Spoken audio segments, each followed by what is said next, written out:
El doctor Jorge Velardi, el presidente del Instituto Cardiovascular Buenos Aires. Gracias, doctor, por estar con nosotros. Gracias a ustedes por la invitación. Sabe que con el doctor Claudio Sin me contaba él fuera del aire y me dice, tenemos que ver también las otras realidades de los adultos mayores y también de la población en general, que tiene que ver con cardiopatías, con enfermedades que tienen que ver, obviamente, con problemas en el corazón.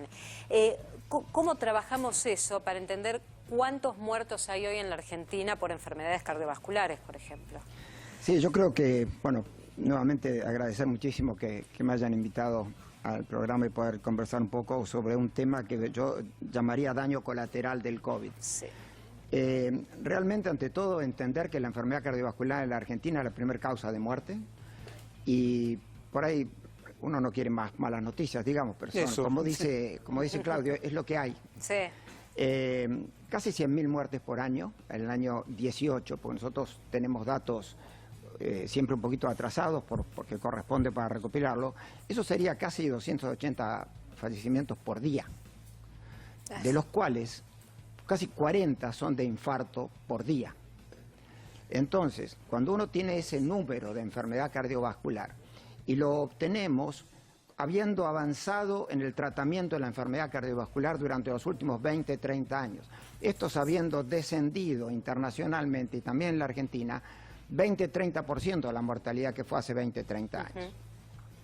Entonces, cuando uno tiene esa realidad y el COVID nos pone y me pone como en guardia con la mira en otro lado, yo no quisiera contar algún día que nos aumentó la mortalidad cardiovascular, como ha sucedido en los lugares que tienen la salud colapsada.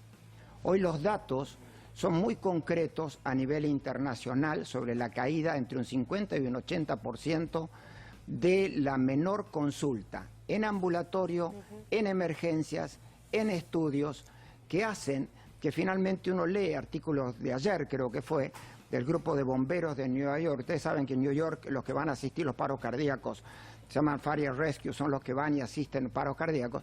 400% de aumento de paros cardíacos en New York. Pero eso es un sistema colapsado de salud. Pero nosotros no estamos en un sistema colapsado de salud.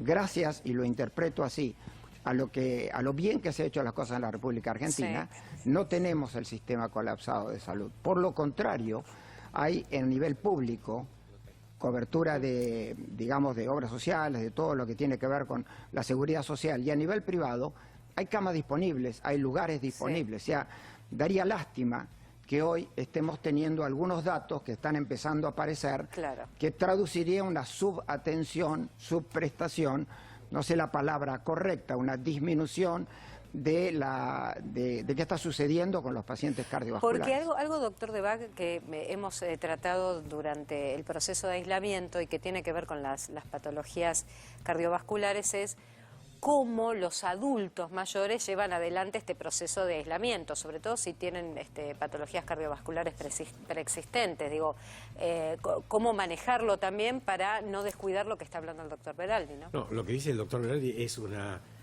situación colateral que está pasando en el mundo y en muchos países de Latinoamérica, donde las enfermedades cardiovasculares en un momento de disrupción del sistema sanitario no pueden ser atendidas y aumenta las complicaciones. Pero como dice el doctor Velardi, en este momento, con un aplanamiento de la curva, con una cantidad de casos estables, durante las próximas semanas seguramente, es muy dramático, por así decirlo, es que si algún paciente con un síntoma cardiovascular o con una enfermedad cardiovascular no consulte al sistema donde le va a poder dar respuesta. Posiblemente, y esto es una visión personal, posiblemente en las próximas semanas vamos a tener un pico pandémico y va a ser después de mitad de mayo o al principio de junio, pero va a ocurrir. Esa disrupción sanitaria puede producirse, pero por ahora no. Mariana, porque en los últimos días, doctor Sin también, se dejó un poco de hablar. Hasta hace un tiempo veníamos, ya viene, esperando, como si fuera la predicción de un huracán. Vio que en la Florida, cuando viene el huracán, ya saben, faltan tantas horas, viene por acá, y de repente todos rezan, el huracán cambia de trayectoria y no pasa. Y se salva ese pueblo, esa ciudad. ¿En esto puede pasar eso o indefectiblemente nos va a pegar? ¿Y cuándo? Buena imagen recreativa de la situación. Son dos escenarios. Un escenario de aplanamiento en forma continua y otro de brote pandémico. Claro. Ahora, a mí personalmente, es una visión personal y por datos internacionales y algunos datos nacionales, yo creo y estoy convencido que nos tenemos que preparar para un pico pandémico que va a ocurrir en la Argentina. Si esto después no ocurre, estaremos a salvo, pero sí va a ocurrir, porque no somos diferentes a 170 países que están ocurriendo esto. Sabemos que por más que tengamos cuarentena, va a haber flexibilización, hay algunas flexibilizaciones por cambio de conducta de las personas, y esto va a ocurrir. Yo lo asemejo, si bien es diferente al virus de influenza, tiene un comportamiento como el virus de influenza en su recorrido desde Asia, intensidad en Europa, Estados Unidos y luego Latinoamérica. Y estacional por el tema del invierno, Y ¿no? estacional, no tenemos ninguna duda. Lo que pasa en San Pablo, en influenza, a las 4 semanas nos pasa a nosotros. Esto pasa así. Y después, cuando nosotros estamos en el brote ya de pico de influenza y empieza a disminuir, empieza África. Y empieza África en Sudáfrica y luego se expande. O sea, esto es historia de la medicina, esto pasa, Sí. y esto tenemos que Roberto, repasarlo y comprenderlo. Pero a nosotros lo que nos preocupa, este es digamos, el diagnóstico de situación es este. Con Jorge nos preocupa que la gente tenga miedo de ir al Cardiovascular Buenos Aires o al hospital que le corresponda, o al Sanatorio de los Arcos o al Sanatorio de la Trinidad. Yo tengo miedo porque por ahí, cuando llego a estos lugares, me contagio de coronavirus. O están saturados, creen. No tengo que tener miedo. Te puedo por eso. decir un dato, porque para argentino, que es la primera vez que lo tengo, lo tuve ayer a la noche, no tuve tiempo de enviarlo. Se hizo un relevamiento, hay un grupo de trabajo acá que se llama Extensive Life, que depende de las sociedades científicas, la Sociedad Argentina de Cardiología, la Federación y el Colegio Argentino de Hemodinamia. Se hizo un relevamiento rápido de lo que sucedió previo a la pandemia, a la cuarentena, llamémosle así, y posterior. Y yo veo acá que desde el 20 al 31 de marzo hubo un descenso de los estudios de coronariografía, las radiografías de las arterias coronarias, de un 80%. 80%. 80% menos del 20, del 20 al 31 de marzo, Claro. comparado con el 1 al 20 de marzo, o sea, pre y post el inicio de la cuarentena. Un 75% menos de angioplastías y un 68% menos de angioplastías en el infarto. Y no porque no Este se es un dato, necesitaran. Claro, para no mí porque fueran impactante, necesarias. incluso Claro. comparado con hace un año, en el mismo periodo, lo que vemos es que disminuyeron casi 70% las coronariografías diagnósticas y nuevamente casi un 50% del tratamiento del infarto. Es decir, este hecho hoy ya está. Ahora, O sea, uno puede poner muchas interpretaciones al respecto, pero el hecho puntual de que no se está haciendo el tratamiento que habitualmente le hacemos a los infartos y a la enfermedad crónica, Pero coronaria, Jorge, por eso está instalado. estamos de acuerdo, la situación es esa, pero ocurre eso porque la gente tiene miedo de ir a las instituciones porque piensa que se va a contagiar. Sí, pero no tendría que tener miedo. Supongamos que el miedo existe. Claro. ¿Es verdad o no es verdad? ¿El miedo es razonable o no tengo por qué tener miedo porque hay dos circuitos diferentes? Bueno, la verdad que a veces dicen que un miedo se mata con otro miedo, digamos, Sí, ¿no? O claro. sea, depende cuánto miedo tengas a una cosa que el otro miedo lo pones más abajo. La realidad es que los hospitales, acaban de estar en el hospital italiano, en muchos hospitales han tomado, y nosotros en el ICBA hemos tomado un montón de medidas. Si querés te puedo decir 5 cosas que se hacen para ver si a la comunidad, digamos, le sirve.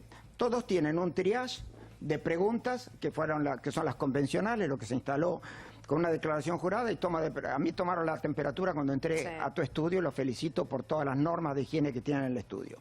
Higiene de manos por parte del paciente, del familiar y del personal de salud antes y después del contacto. Nos lavamos la mano los médicos, sí, está bien. Ahora no solo los médicos, sino el paciente, el familiar del paciente y el personal de salud que lo va a atender antes y después del contacto. Doctor, creo que la clave, además de todas las medidas sanitarias que usted está bien relatando, es, a ver si interpreto la pregunta, yo tengo un problema coronario y yo tengo miedo de ir porque Claro. digo, en el hospital o en la clínica me voy a contagiar. ¿Me van a llevar por otro sector que no sea por el cual Claro. lleven a la gente que posiblemente tenga síntomas de coronavirus? Definitivamente, cuando hay un Entro caso por otra sospechoso, puerta, se lo digo en criollo. sospechoso bajo Sí. la definición que puso las autoridades sanitarias, va por otro carril.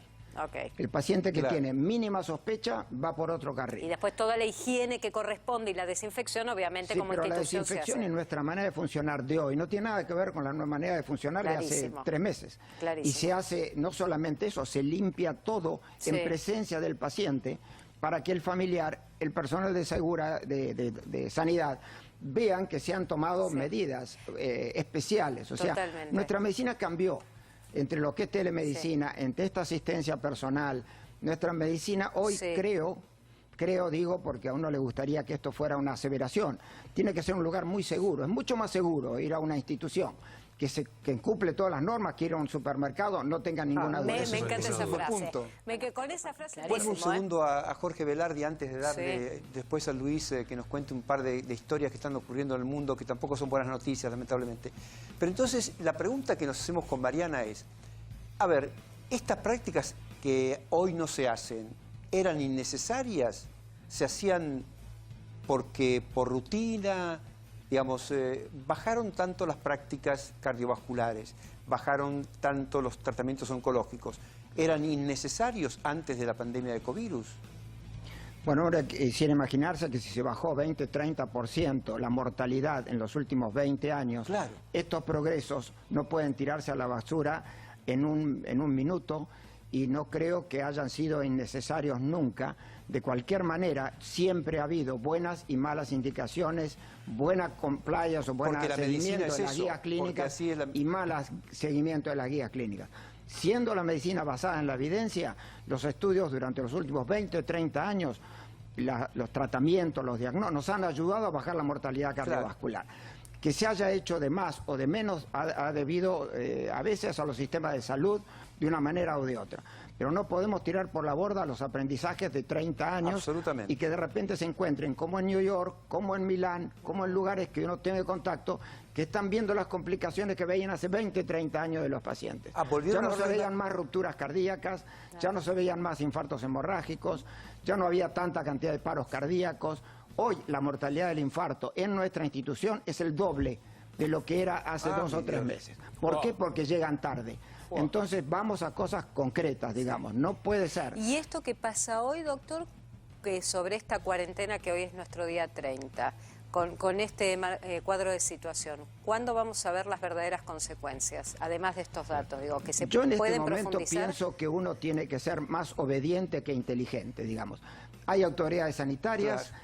hay un gobierno, está dando las normas, nosotros tenemos que adaptar a las normas que sea. Si nos ponemos a pensar cada uno por su propio medio, qué es lo que le parece lo mejor, yo personalmente creo que no es el camino. Las autoridades irán viendo de qué manera abren, cierran o administran esta cuarentena. Que tiene consecuencias no lo desconoce nadie.